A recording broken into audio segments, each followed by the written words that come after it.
পৃথিবীর সব থেকে কঠিন জিনিসটা কি কেউ বলতে পারেন?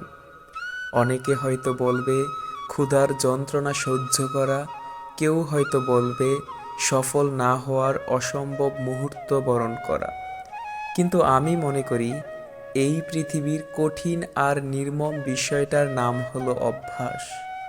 কথায় বলে মানুষ অভ্যাসের দাস। উল্টোভাবে যদি বলি অভ্যাস মানুষের দাস, তাও কিন্তু মিথ্যে নয়। কারণ আমরাই তো অভ্যাসের নির্মাণকারক। তবে মজার বিষয় হলো কোনো বস্তুর সৃষ্টি যেমন সময় সাপেক্ষ ব্যাপার, তেমনি তৈরিকৃত বস্তুর সুফল উপেক্ষা করাও কিন্তু সহজ নয়। রোজ ফোনে তোমার কণ্ঠের গান শুনে ঘুমানোটা ছিল আমার অভ্যাস।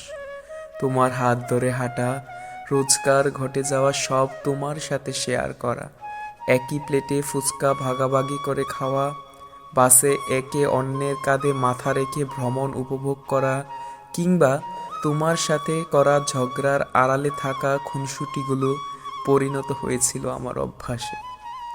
আজ হঠাৎ করে তোমার শূন্যতায় কিভাবে পরিবর্তন হবে আমার ভিতরকার চিরচেনা অভ্যাসগুলো?